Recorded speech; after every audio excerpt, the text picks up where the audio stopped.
Se você não me conhece ainda, eu sou o presbítero André Sanches, sou autor desse canal, autor também do blog esboçandoideias.com. Eu ajudo pessoas a refletir, a aprender sobre a Bíblia de uma forma simples, mas sem linguagem teológica complexa. Vamos então à minha lousa de explicações aprender mais desse tema polêmico de hoje. Vamos lá?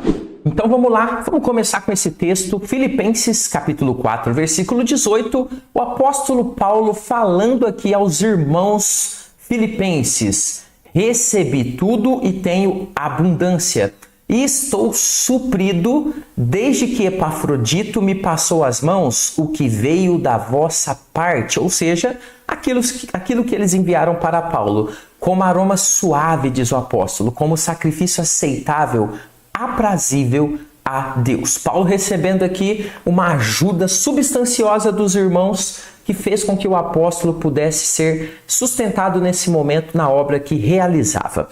Queridos, as discussões sobre o dízimo nos últimos tempos têm sido extremamente acaloradas. Alguns defendem que temos de ser dizimistas, outros que não temos que ser dizimistas e a coisa que aconteça como acontecer. Muitas controvérsias se levantam sobre esse tema todos os dias, gerando, e você já deve ter visto isso na internet principalmente, muitas brigas intermináveis e muita confusão na mente das pessoas sobre o que elas devem ou não fazer nessa questão de contribuir. Por isso, eu decidi expor 7 motivos que me fazem ser dizimista já há mais de 25 anos, desde muito novo, e que me fazem continuar com essa prática. E aqui eu tenho certeza que muitas pessoas já vão levantar algumas objeções. Por isso eu quero deixar claro que o que eu vou apresentar aqui são meus motivos, as minhas reflexões pessoais dentro da palavra de Deus e minhas com Deus, ok? Então entenda como um amigo, um irmão expondo ali as suas opiniões, os seus motivos. E uma observação importante: eu não sou pastor e eu não vivo sustentado por nenhuma igreja.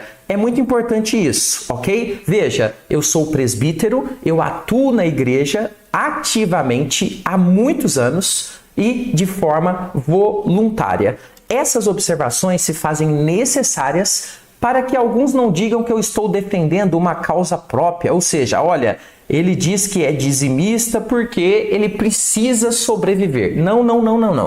Nunca fui sustentado por nenhuma igreja e não sou.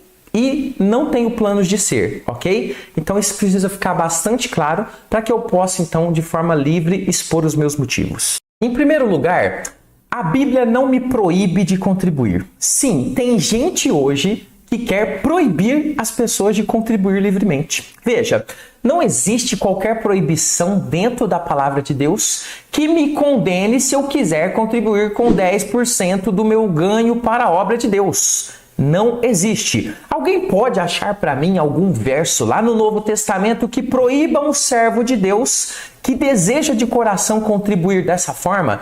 Seja lá o nome que você dê, seja dízimo, seja oferta, seja como você chame essa contribuição.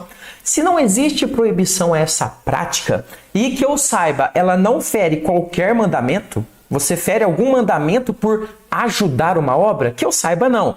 Por que eu não poderia ser dizimista e contribuir com a obra de Deus? Ah, mas alguns vão dizer aqui o seguinte: ah, presbítero, você está errado porque o dízimo é da lei. Tá bom, troque então a palavra dízimo pela palavra oferta. Ficou satisfeito agora? Eu oferto 10%. Olha o nível da hipocrisia das pessoas. Agora eu já estou então liberado para ofertar 10% dos meus ganhos porque eu troquei o nome. Queridos, a contribuição vai além de nomenclatura e lei. É por isso que o meu segundo motivo é o seguinte: a Bíblia não obriga ninguém a nada. A lei do amor é a maior lei. E você vai entender aqui que eu não estou falando que a Bíblia não manda fazer. Eu disse que ela não obriga, ela não vai pegar aí na sua orelha e na minha orelha e exigir obrigatoriamente, forçadamente que a gente faça algo. No corpo de Cristo, ninguém é obrigado a nada.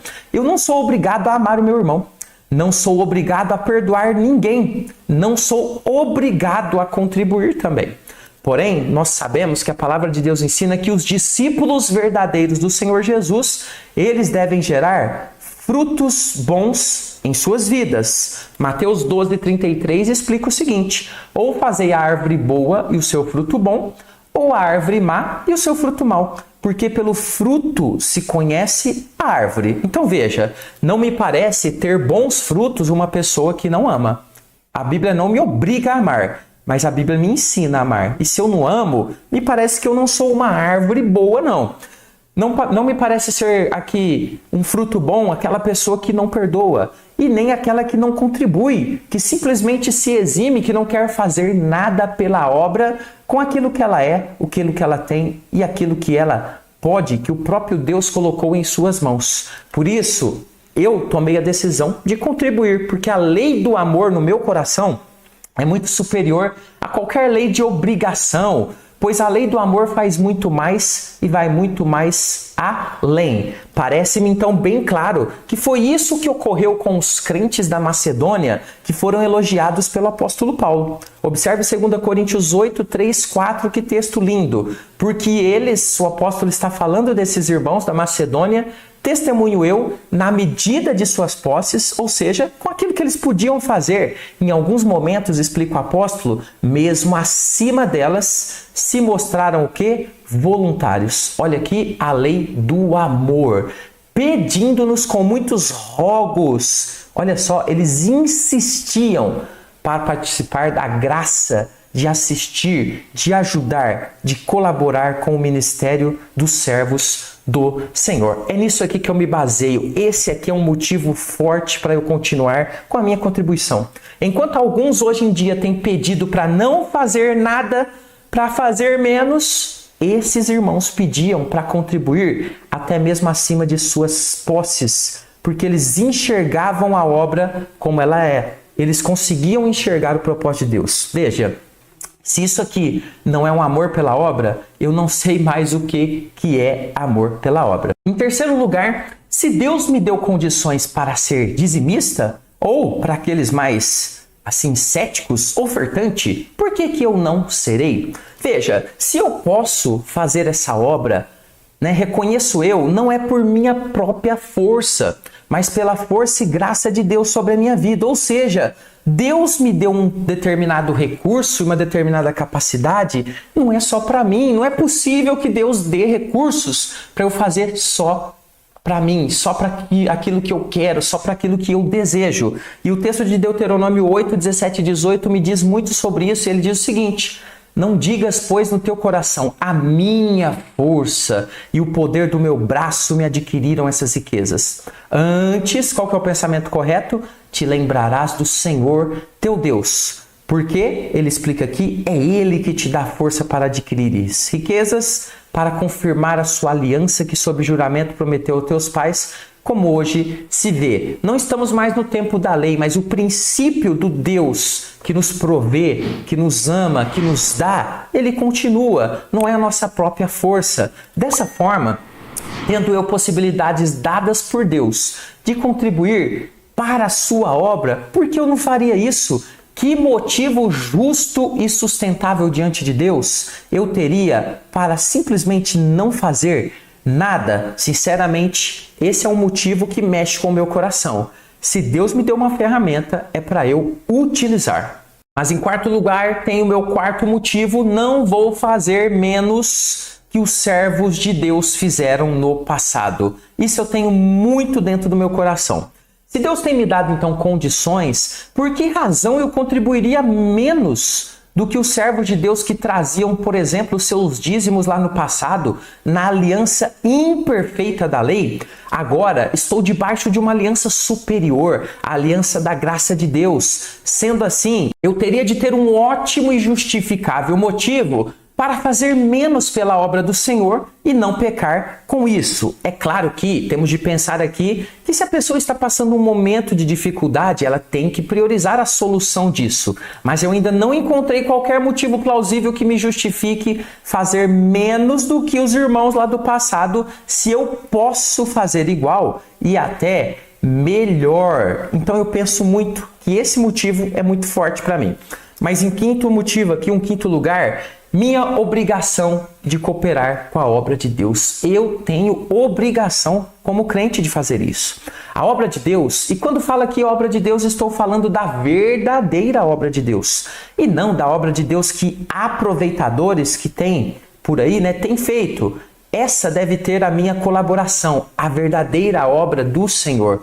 A obra de Deus que o corpo de Cristo faz nesse mundo, ela é bem ampla e cabe ao próprio corpo de Cristo prover todos os recursos, tanto os morais quanto os financeiros e outros que são necessários para que a obra seja feita. Veja, não é um autoprovimento. O Deus Todo-Poderoso, ele provê os membros do corpo e os membros do corpo pegam os recursos que Deus deu e fazem a obra conforme a vontade do Senhor. Por isso, eu sou dizimista fiel. Esqueci, não pode falar dizimista, porque alguns ficam ofendidos. Eu sou, então, ofertante fiel. Eu oferto fielmente lá na obra, fazendo aquilo que está em minhas mãos fazer, fazendo a minha parte. Não fazendo menos do que eu posso, o que seria, obviamente, um erro. Aliás, sempre que eu posso, eu faço como a igreja primitiva.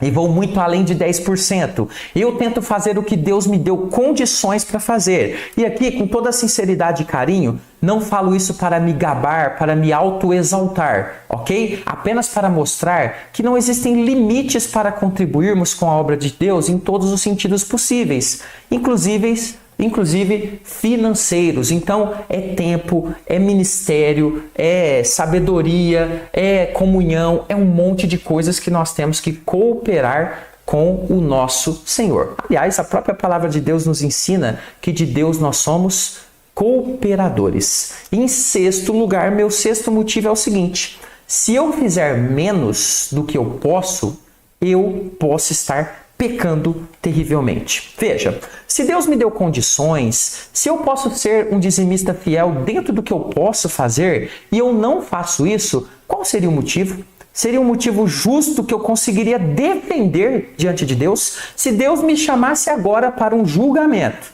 na presença dele e me perguntasse: André, por que você não é dizimista? Por que você não ajuda com nada? Será que eu teria algum motivo justo para apresentar diante do Senhor? Veja, se eu não ajudo em nada, eu posso muito bem estar pecando por ser avarento. E avareza é pecado. Quando eu posso contribuir e não faço apenas para, de forma egoísta, reter algo que eu poderia disponibilizar para o bem da obra do Senhor. Mas eu posso ser também omisso quando eu tiro o meu corpo fora. Eu não quero fazer nada. Eu quero que se exploda. Problema do pastor, problema do diácono, problema do presbítero. Eu não tenho obrigação.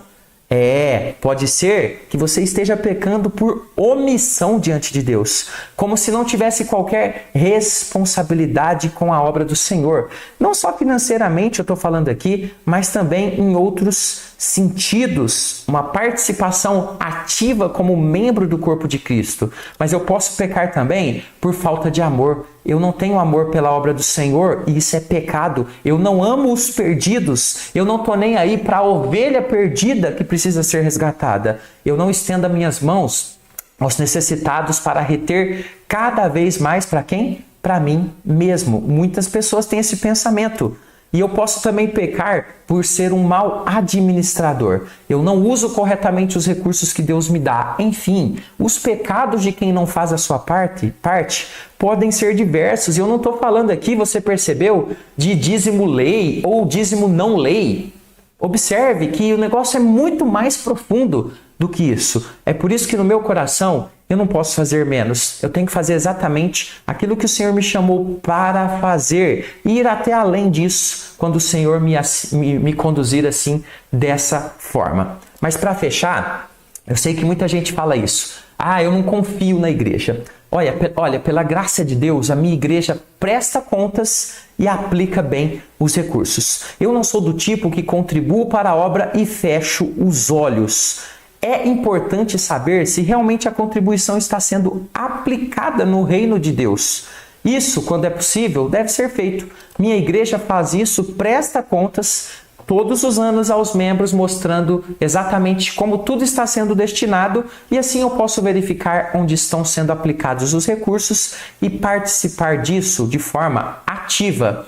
Vendo essa retidão e considerando os outros pontos que eu expus, eu tenho motivação suficiente para manter a minha prática de continuar sendo dizimista. E pela graça de Deus, pela prosperidade que o Senhor pode me dar, porque do Senhor é essa decisão, o Senhor faz esse cuidado, eu posso ainda fazer muito mais, se assim o Senhor quiser, pela obra em todos os sentidos. Envolvendo-me de verdade na obra em 100% de todo o meu ser, e não apenas com o meu bolso também, porque não adianta também ser dizimista e não fazer o que tem que ser feito em outras áreas. Eu tenho certeza que muita gente vai perguntar, por isso eu deixo aqui esse vídeo onde eu examino a questão do dízimo. Era obrigatório no Novo Testamento? Está aqui nesse vídeo detalhado, dê o play e aprenda um pouquinho mais sobre esse tema. Até o próximo vídeo, fica com Jesus. Inscreva-se no canal e ative o sininho para receber todas as notificações e não perder nenhum conteúdo.